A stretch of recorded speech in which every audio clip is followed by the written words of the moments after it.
Hello and welcome to all of you. कैसे हैं आप सभी लोग? Fit and fine. So class, आज हम लेके आ गए हैं न्यू चैप्टर, चैप्टर 9। तो इस चैप्टर के अंदर हम पढ़ेंगे एप्लीकेशन ऑफ ट्रिग्नोमेट्री। मान के चलो वर्ड प्रॉब्लम्स हैं ट्रिग्नोमेट्री की। तो जो कॉन्सेप्ट हमने ट्रिग्नोमेट्री में पढ़ा था, कॉन्सेप्ट सेम यूज होगा, बट इस कॉन्सेप्ट को अप्लाई करने के लिए दो तीन चीजें नई आपको सिखाऊंगा आज। उसके बाद ये चैप्टर पूरा कंप्लीटली जैसे आपने ट्रिग्नोमेट्री में सॉल्व किया था वैसे ही कॉन्सेप्ट यूज करके सॉल्व करना है। ठीक है बच्चों? तो बहुत ईजी है चैप्टर है। सिर्फ आपको इस चैप्टर में सबसे इंपॉर्टेंट ध्यान रखना है लैंग्वेज से फिगर ड्रॉ करना। अगर आपको फिगर ड्रॉ करना आ गया, मान के चलो 50% क्वेश्चन सॉल्व हो चुका है।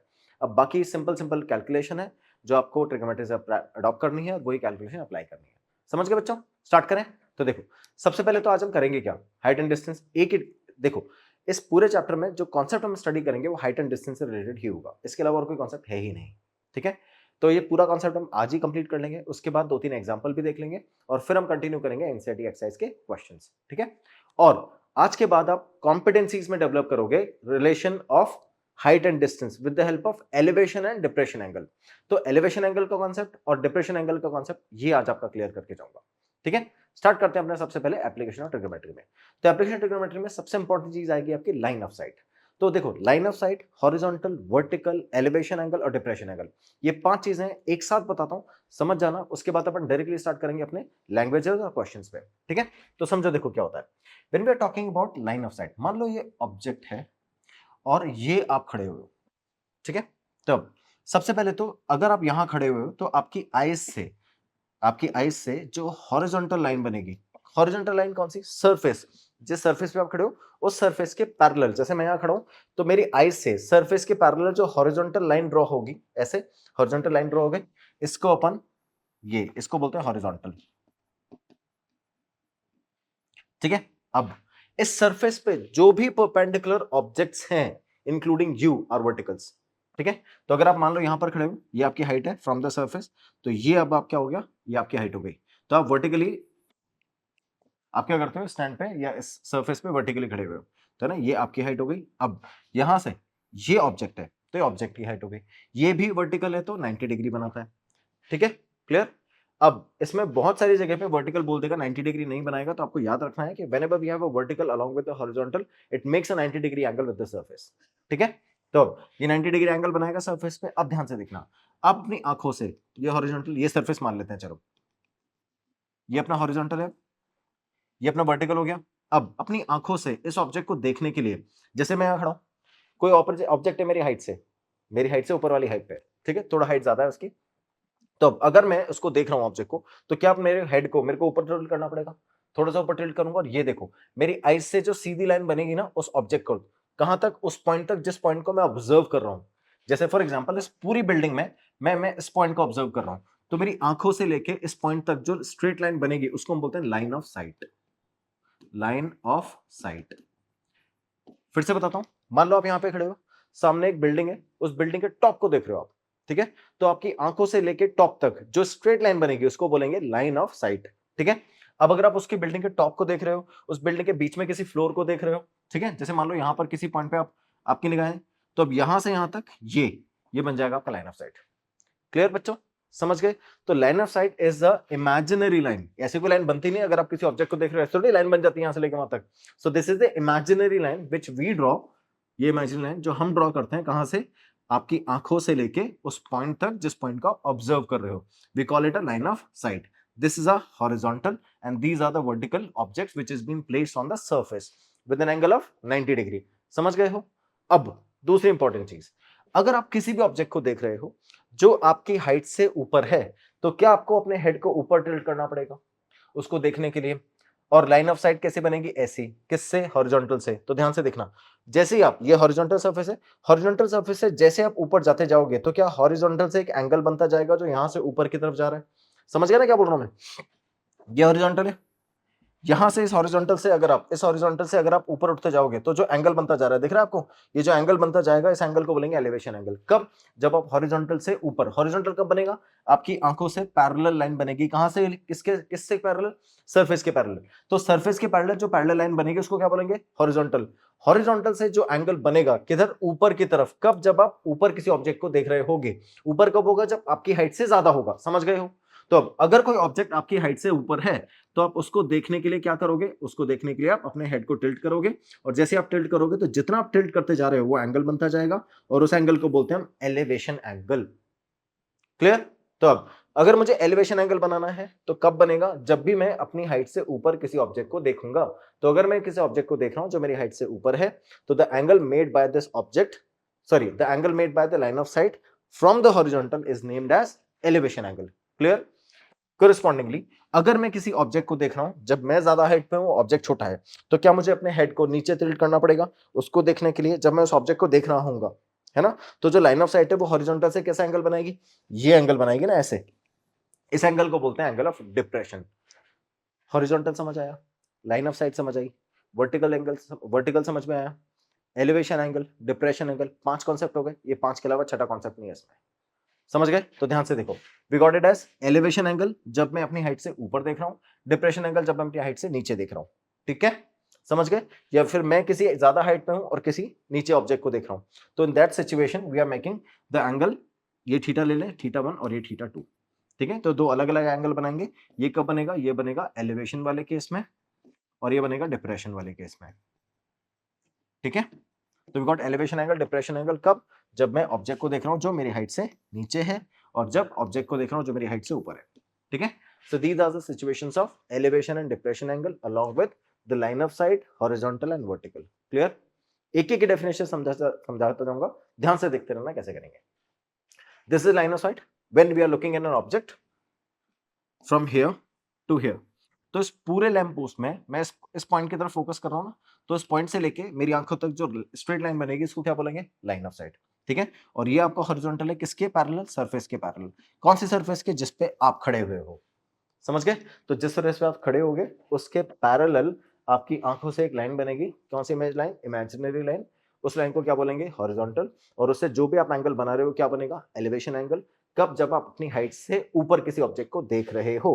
और एक बनाएगा कौन, लाइन ऑफ साइट। क्लियर? आगे चले तो देखो, angle of elevation, angle form by the line of sight with the horizontal when the point is being viewed above the horizon. ठीक है, above the horizontal level known as angle of elevation. Clear? Any confusion, class? So the angle is formed when we raise our head to look at the object. Obviously when we raise our head above to look at an object. Clear? आगे चले तो देखो, angle of elevation समझ में आया, ये horizontal है अपना, अपन किसी ऑब्जेक्ट को देख रहे हैं जो आपकी हाइट से ऊपर है, then in that situation whatever the angle made by the line of sight with the horizontal is named as angle of elevation. Clear? आगे चलते हैं। एंगल ऑफ डिप्रेशन सेम, अभी आप ऊपर देख रहे थे तो आप नीचे देखोगे, तो जब आप नीचे देख रहे हो तो एंगल ऑफ एलिवेशन किससे बनेगा, इस वाले ऑब्जेक्ट से। मान लो आप यहां खड़े हो, ठीक है, तो अब ये हॉरिजॉन्टल हो गया ना। मैंने क्या बोला था, आप जहां खड़े होगे वहां से आपके आईज से एक लाइन बनेगी, कौन सी, जो पैरेलल होगी सरफेस के। अब ये सरफेस है ना, इस सरफेस से पैरेलल लाइन बन गई ये, तो एंगल ऑफ डिप्रेशन कहां से बनेगा, यहां से, जितना नीचे आप देख रहे हो वहां तक। तो अगर मैं इस ऑब्जेक्ट को देख रहा हूं तो यहां से यहां तक इतना एंगल बनेगा, मतलब मैं ऐसे देख रहा हूं तो मैं जितना नीचे देखता जा रहा हूं, क्या उतना एंगल बनता जाएगा फ्रॉम द हॉरिजॉन्टल। तो ये हॉरिजॉन्टल से जितना नीचे देखता जा रहा हूं उस पॉइंट तक के लिए एंगल बनेगा, and that angle is angle of depression. Clear बच्चों, समझ गए हो? अब देखो कॉन्सेप्ट अप्लाई करेंगे और अच्छे से समझ में आएगा, तो देखना। अब आते हैं एंगल ऑफ एलिवेशन डिप्रेशन। हाँ, एक और इंपॉर्टेंट चीज, जब भी आप राइट एंगल ट्राइंगल बनाते हो, क्या ये 90 डिग्री है? और अगर ये 90 डिग्री है तो क्या इन दोनों का सम 90 डिग्री है? अगर दो एंगल का सम 90 डिग्री है तो कोई एक इंडिविजुअल तो 90 डिग्री इक्वल नहीं हो सकता, 90 डिग्री से छोटा ही होगा। अगर ये एंगल 90 डिग्री से छोटा है तो क्या हम इसको एक्यूट एंगल बोलते हैं। That's why both elevation and depression, both the angles are lesser than 90 degree, that's why we've been called as acute angle. So elevation and depression, both the angles are acute angles. Fine, let's start with the example. A tower stands vertically on a ground. देखना, जैसे जैसे question बोल रहा है वैसे वैसे figure बनाते चलो। सबसे इंपॉर्टेंट है, मैं ब्रेक डाउन करके फिगर बना रहा हूं ताकि आपको समझ में आए कि हर लाइन का मतलब क्या है। A tower stands vertically on the ground. देखो मैंने बोला था ना, एंगल नहीं बताएगा, आपको बोलेगा वर्टिकल होगा। तो अगर कोई भी ऑब्जेक्ट वर्टिकल है from the surface, so it's make an angle 90 degree. So this is a tower which stands vertically on a ground. ये ग्राउंड है, इस ग्राउंड पे वर्टिकली एक टावर है, ठीक है, okay. Obviously it's makes a 90 degree, okay. From a point on the ground which is 15 meter away from the foot of the tower. तो इस टावर के फुट से कितना डिस्टेंस पे है, 15 मीटर। तो ये है अपना 15 मीटर का डिस्टेंस और ये आ गया वो पॉइंट जिसकी ये बात कर रहा है। तो होगा क्या, इस पॉइंट में क्या होगा देखना, अगर ऐसा है तो we can say that this point और this figure completely so we can say that this point or this figure completely is on the ground where we have this situation which says that this is 90 degree and this point is 15 meter away. Okay, 15 meter away from the foot of the tower. The angle of elevation of the top of the tower, the angle of elevation of the top of the tower is found to be 60. अब देखना, अगर इसको देख रहे हो आप तो आप यहां से देख रहे हो, है ना, यहां से ऑब्जर्व कर रहे हो तो ये हॉरिजॉन्टल हो गया, अगर ये हॉरिजॉन्टल हो गया तो ये क्या हो गया आपका 60 डिग्री का एंगल। सर आपने बोला था हॉरिजॉन्टल के पैरेलल, वो तब होगा बेटा जब कोई भी ऑब्जर्वर है उसकी हाइट गिवन होगी, है ना, अगर ऑब्जर्वर की हाइट गिवन होगी तो सरफेस से किसी हाइट पे होगा, फिर वहां से अपन नया हॉरिजॉन्टल बनाएंगे। अगर आपको हाइट गिवन नहीं है तो we assume that the object is much higher than the observer, so we consider that the height of the observer is negligible. So in that situation the surface is the horizontal. Clear? समझ गए? तो देखना ये 60 degree है, find the height of the tower, तो आपको tower की height find करनी है। कोई कंफ्यूजन है बच्चों? स्टार्ट करें। तो टावर की हाइट ले लेता हूं h, ये आपको फाइंड करना है। कैसे फाइंड करना है? बहुत सिंपल सा है, अगर आपको ये फाइंड करना है h तो क्या फाइंड करना होगा, ये गिवन है, ये है और ये एंगल है। क्लियर?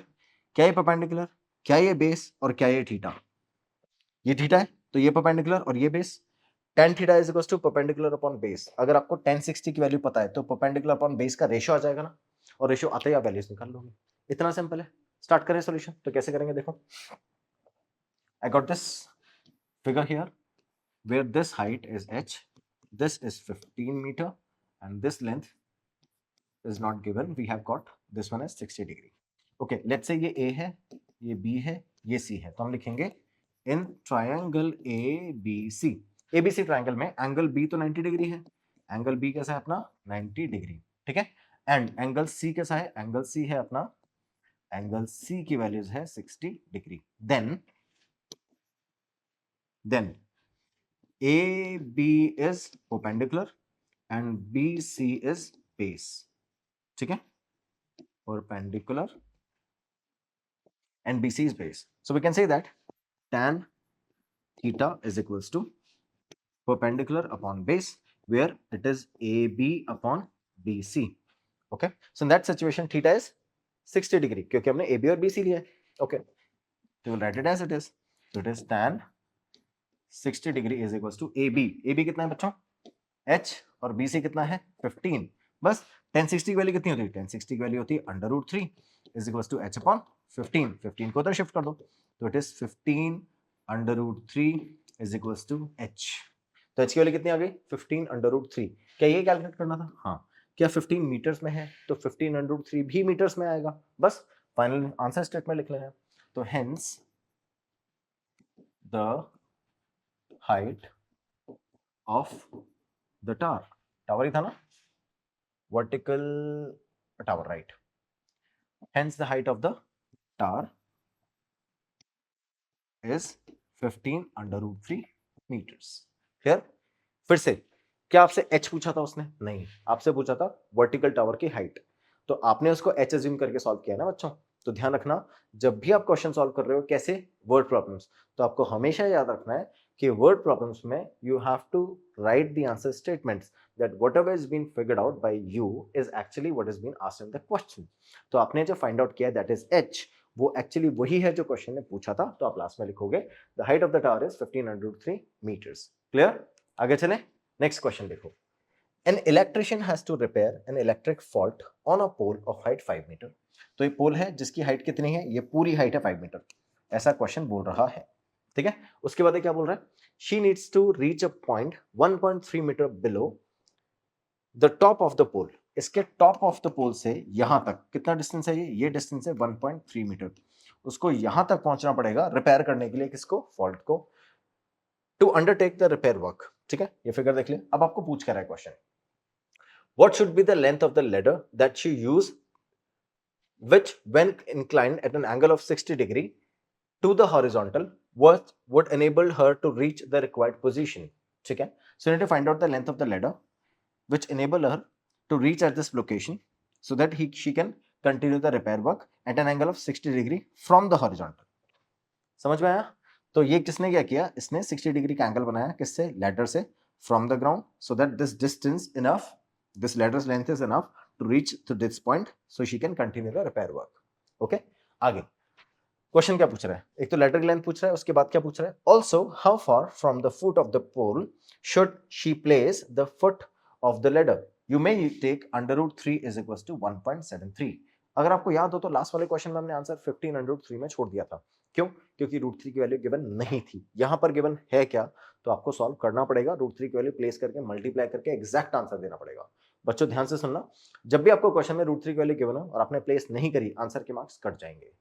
और अगर वैल्यू प्लेस क्वेश्चन में गिवन ही नहीं है तो प्लेस करने की जरूरत नहीं है, आप जैसे मैंने लास्ट टाइम पे 15√3 छोड़ा है, आप एज इट इज छोड़ देना, this is the final answer. ठीक है बच्चों, तो देखो क्वेश्चन पे आता है, तो क्वेश्चन में अपने पास ये फिगर है, अब इसके अकॉर्डिंग अपन एक फिगर बनाते हैं और उसको स्टार्ट करके क्वेश्चन सॉल्व करते हैं। तो चलो मैं स्टार्ट करता हूँ क्वेश्चन के फिगर से। तो क्वेश्चन में ऐसा फिगर दिया था कि एक पूरा पोल है जिसकी हाइट कितनी है 5 मीटर और यहां तक ये डिस्टेंस कितना है 1.3 मीटर्स। ठीक है, और यहां से इसने एक लैडर प्लेस करी है जिस लैडर की लेंथ है L, ठीक है, which makes an angle 60 degree with the horizontal.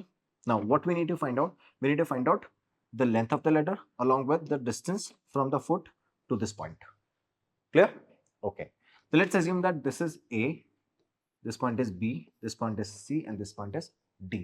So we are going in the triangle first, BCD. So it's vertical pole, obviously making a 90 degree angle. So in triangle BCD triangle के अंदर क्या given है, angle C कितना है 90 degree और angle D ये भी given है कितना 60 डिग्री। समझ गए? अब देखो in triangle BCD we got angle C is 90 degree and angle D is equal to 60 degree, ये दोनों वैल्यूज गिवन है। अब देखो क्या क्या वैल्यूज और फाइंड करनी है, क्या मुझे सबसे पहले इस ट्राइंगल BCD में जाना है, तो उसके लिए BC लेंथ चाहिए। Okay, BC is equal to AC minus AB। बी AC की लेंथ कितनी है, AC की लेंथ है 5 मीटर और उसमें से AB कितना माइनस करेंगे 1.3, so I got BC as 3.7 metres. ठीक है, BC की लेंथ आ गई है। अब अगर BC की लेंथ आ गई है तो मुझे L लेंथ प्लेस करनी है, ठीक है, L लेंथ फाइंड करनी है। तो L लेंथ कैसे फाइंड करेंगे, देखो L लेंथ फाइंड करने के लिए I need to find out the values as sin theta is equal to perpendicular upon hypotenuse. ये करेंगे तो परपेंडिकुलर अपॉन हाइपोटेनियस अगर अपन सॉल्व कर रहे हैं तो कैसे करेंगे, देखो परपेंडिकुलर कितना हो गया ये 3.7, ठीक है, जिसकी लेंथ BC है और ये है अपना CD, ये है अपना BD, ठीक है, BD और ये आ गया sin theta. So we got sin theta is equal to BC upon BD, ठीक है, BC upon BD, perpendicular upon hypotenuse is sin theta और थीटा की वैल्यू कितनी है 60, बस प्लेस करना है, तो चलो प्लेस कर देते हैं। So we got sin 60 as BC upon BD। Okay, BC की वैल्यू कितनी है, देखो BC की वैल्यू 3.7 और BD की वैल्यू कितनी है, BD की वैल्यू L है, चलो तो 3.7 upon L which is sin 60 degree. We know that the value of sin 60 is √3 upon 2 which is equals to 3.7 divided by L.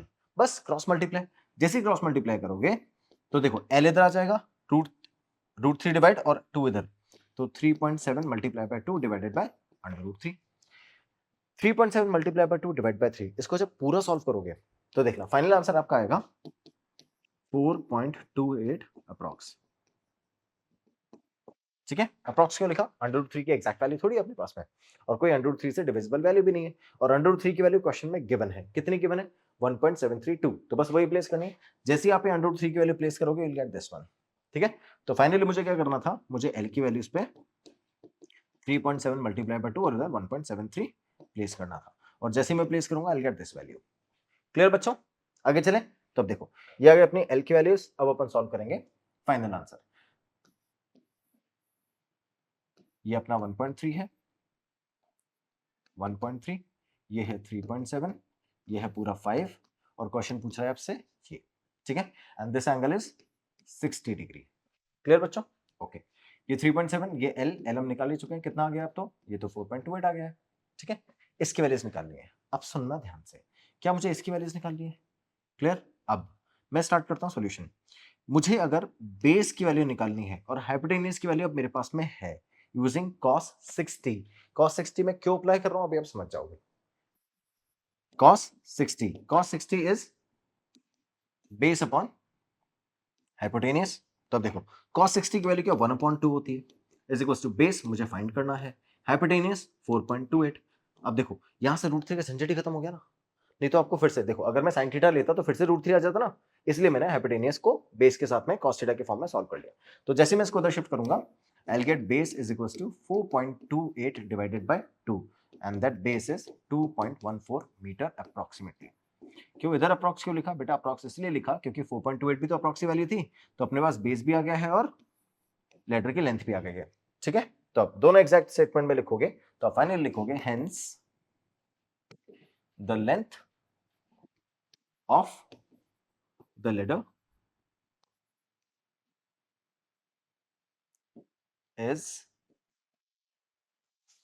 4.28 meter approx and the distance from the foot of the tower, foot of the pole, this time we have a pole, right? Foot of the pole to the foot of the ladder is 2.14 meter approx। Correct बच्चों, समझ गए हो? That's how we find out the exact values of these two। Clear? आगे चले, next वाला question देखना। An observer 1.5 meter tall is 28.5 meter away from a chimney। An observer is 1.5 meter tall is 2.5 meter। An observer, so we got an observer here which is 1.5 meter tall is 28.5 meter away from a chimney। ये है chimney। The angle of elevation of the top of the chimney from her eyes is 45। अब ध्यान से देखना, यहां पर आपको observer की हाइट गिवन है, so we have to make another horizontal. ये है वो हॉरिजॉन्टल, ठीक है, which should be parallel from the base। ठीक है, so we got it parallel to the base and we got this chimney here. अब आपको क्या बोल रहा है, यहां से इसकी आइज से, किसकी? ऑब्जर्वर की आइज से, तो ऑब्जर्वर की आइज से इसका एंगल, किसका? टॉप ऑफ द चिमनी का elevation angle which is from the horizontal is 45। ध्यान से सुनना, फिगर फिर से बनाता हूं। एन ऑब्जर्वर 1.5 मीटर टॉल, ये 1.5 मीटर टॉल ऑब्जर्वर है, is 228.5 meter away from a chimney, so we got a chimney here जिससे 2.5 meter away है। The angle of elevation of the top of the chimney from her eyes is 45 degree। What is the height of the chimney? So यहां से आता है जो angle of elevation है वो 45, आपको ये हाइट फाइंड करनी है, तो ये पूरी हाइट फाइंड करनी है, ध्यान रखना। ओके, जिसमें से 1.5 तो ये हो गया, तो अगर आप ये वाला डिस्टेंस फाइंड कर लेते हो, उसमें 1.5 ऐड कर दोगे, टोटल हाइट आ जाएगी। समझ गए? तो कैसे निकालेंगे, ध्यान से देखो। I have taken this one as A, ये हो गया अपना बी, ये हो गया सी, ये डी और ये ई। क्लियर? कोई कंफ्यूजन है? अब देखना, स्टार्ट करते हैं solution. So we got it as A B E triangle, so in triangle A B E, ठीक है, इस ट्राइंगल के अंदर ध्यान से देखना, अगर ये वैल्यूज आपके पास में है ए बी ई ट्राइंगल के अंदर, बीई पैरेलल है किसके? सी डी के, तो BE is parallel to C D, है ना? तो बीई की लेंथ, बी की लेंथ कितनी हो जाएगी? 2.28.5। 28.5 कैसे? ध्यान से देखो, क्या ये 90 डिग्री है वर्टिकल? क्या ये 90 डिग्री है वर्टिकल? ओके, ये दोनों लाइन पैरेलल है कोइंसिडेंट एंगल से, ये भी 90 और ये भी 90। क्या ये एक रेक्टेंगल हो गया? अगर सारे एंगल 90 डिग्री है तो बस, अगर ये लेंथ और ये लेंथ इक्वल होगी तभी तो रेक्टेंगल बनेगा। तो ये रेक्टेंगल आ गया, ये दोनों लेंथ इक्वल हो गई, तो ये कितना हो गया? ये हो गया 28.5। यहां तक कोई कंफ्यूजन है बच्चों? So that's why we got this length is equals to 28.5 as well. So we got B E is equals to 28.5, exact values लिखी हुई है। अब देखना बी की वैल्यू कितनी है? 28.5। अब इस ट्रायंगल में मुझे फाइंड क्या करना है? ए बी, और मुझे एंगल ई भी गिवन है, तो एंगल ई कितना गिवन है? 45 डिग्री, ठीक है, और मुझे फाइंड क्या करना है? मुझे फाइंड करना है लेंथ ए बी का। Let's apply the trigonometry there. So tan 45 is equals to perpendicular upon base. अब बात करते हैं tan थीटा अप्लाई क्यों किया। क्या मुझे परपेंडिकुलर फाइंड करना था और क्या बेस गिवन था? बस tan थीटा, ठीक है।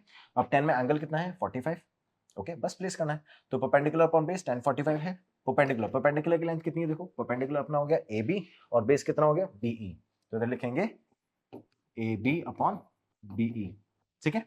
अब AB, AB की लेंथ तो मुझे फाइंड ही करनी है और BE कितना है 28.5, 1045 1 होता है, इधर शिफ्ट कर देंगे तो I got AB as 28.5 metres. यहां तक कोई प्रॉब्लम बच्चों? सिंपल। ये AB ट्रायंगल लिया मैंने, AB की लेंथ मुझे फाइंड करनी है, BE की लेंथ मैंने यहां से फाइंड कर ली CD की लेंथ से, they are equal just because we have made it is a rectangle, so 28.5 as BE we got. AB हमारे पास में आ चुका है, किससे? ट्रायंगल की हेल्प से। कौन से ट्रायंगल की? इस वाले ट्रायंगल की हेल्प से, ठीक है। हमने ट्रिग्नोमेट्री अप्लाई करी, 1045, 1045 is 1, so we got perpendicular upon base as AB upon 28.5, it's been shifted there, so AB is equals to 28.5 meter, we got the final answer। अब मुझे चिमनी की हाइट फाइंड करनी थी, AB तो मैंने find कर ही लिया है, देखो AC है चिमनी की हाइट, AB मैंने फाइंड कर लिया और BC की वैल्यू इसके इक्वल थी 1.5, तो बस यही वैल्यू यूज करके आंसर निकालेंगे। So we got AC is equals to AB plus BC, AB की length 28.5, 28.5 plus 1.5, so final answer कितना हो गया 30 metres. So the length of chimney is 30 metre, hence the length of chimney is 30 meters। Clear बच्चों, समझ गए हो? That's how we have to write the answer statement in every question, make sure clear, कोई problem? So we have completed the entire concept along with 3 examples। इसके बाकी जो examples और NCERT question है वो हम नेक्स्ट पार्ट में cover करेंगे। अब जल्दी से आ जाते हैं इसके छोटे से असेसमेंट पे। तो बच्चों आज हम लोगों ने क्या क्या कवर कर लिया, देखो आज हम लोगों ने सबसे पहले कवर कर लिया है लाइन ऑफ साइट। क्या होती है, याद है line of sight? The imaginary line made from your eyes to the object where we are looking in the observer, ठीक है, fine. Angle of elevation, what is the angle of elevation? When we are raising our head, the angle made by a line of sight with the horizontal is the angle of elevation. Similarly, when we talk about angle of depression, when we have to look anything which is below your height, right? When we have to look anything which is below your height, the angle made by the line of sight with the horizontal is named as angle of depression. Fine. अब बात करते हैं छोटे से assessment की। इस assessment में छोटे छोटे क्वेश्चन है, ध्यान से देखना, पूरे वीडियो को एक बार में ब्रशअप करके दे देगा आपको। तो देखो, the line drawn from the eyes of an observer to the point in the object viewed by the observer is said to be line of sight। क्या बोल रहे हैं? The line drawn from the eyes of an observer to the point in the object viewed by the observer is said to be, ठीक है। तो अब क्या बोल रहा है, आपकी आईज से लेके इस ऑब्जेक्ट में जो भी पॉइंट है जिसको आप देख रहे हो, तो वहां से वहां तक जो लाइन बनेगी उसको क्या बोलते हैं? लाइन ऑफ साइट ही तो बोलते हैं, ठीक है। Next, if the pole is 6 meter high, pole कितना है? 6 metre high, and it cast a shadow of length 2 under root 3 meters on the ground, then the sun's elevation is, ये elevation angle आपको find करना है। अब की बार आपसे angle ही पूछ लिया, कब? जब ये दोनों वैल्यूज गिवन है, क्या है परपेंडिकुलर, क्या है बेस, परपेंडिकुलर बेस, इन दोनों का रेशियो क्या होता है? tan थीटा, बस अप्लाई कर दो। So we got tan theta as 6 metre upon 2 under root 3। तो अब वैल्यू प्लेस करेंगे तो 6 अपॉन 2 तो कट जाएगा, 3 आ जाएगा, 3 अपॉन अंडर रूट 3 रिड्यूस करेंगे तो आंसर आ जाएगा अंडर रूट 3। tan थीटा में अंडर रूट 3 किसकी वैल्यू होती है? tan थीटा में अंडर रूट 3 वैल्यू होती है 60 डिग्री की। That's it, the angle is 60 degree. आगे next question, if the ratio of the length of the pole and the shadow, अब की बार लेंथ ऑफ द पोल और शैडो में जो रेशियो गिवन है वो 1:3 का है, तो हम यहाँ पे इसको लिखेंगे 1x और इसको लिखेंगे अंडर रूट 3x,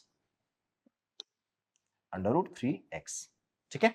क्या होता है देखो, जब भी आप कोई वैल्यूज को लिखते हो ऐसे रेशियो में, तो आप उसको अगर एक्चुअल वैल्यू में कन्वर्ट करते हो तो you have to multiply this by x और x, ऐसी वैल्यू जो इससे रिड्यूस हुई होगी। याद करो जब हमने ट्रिग्मेटिक रेशियो पढ़ा था तब सेम कॉन्सेप्ट कराया था मैंने, तो उसमें क्या बताया था कि अगर आप रेशियोज को एक्चुअल वैल्यू में कन्वर्ट करना चाहते हो तो आप पहले इसको x से मल्टीप्लाई करते हो, वहां पे हमने शायद k से मल्टीप्लाई किया था, तो अब x से मल्टीप्लाई करोगे, किसी भी वैल्यू से मल्टीप्लाई कर दो जिससे आपका मन है, बट दोनों को सेम ही वैल्यू से मल्टीप्लाई कर देना। मल्टीप्लाई करते ही किस में कन्वर्ट हो जाएगा? एक्चुअल वैल्यू में। So I got 1x this one and under root 3x this one.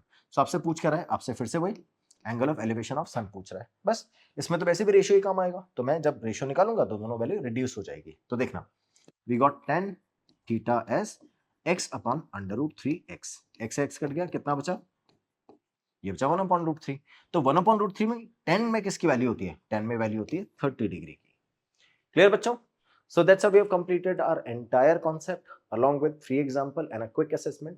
तो अब आप ऐसे ही मन लगा के पढ़ते रहो। जब आगे वाले क्वेश्चंस आएंगे उसके बाद मैं PYQ और याद है ना मोस्ट इंपॉर्टेंट क्वेश्चन भी लेके आता हूँ। ठीक है? तो इसी तरह से मन लगा के पढ़ते रहो, सारे वीडियोस को ध्यान से देखो, रिवाइज करते रहो और आपके 100 पक्के हैं। Thank you so much for watching. Have a good day है। Bye bye.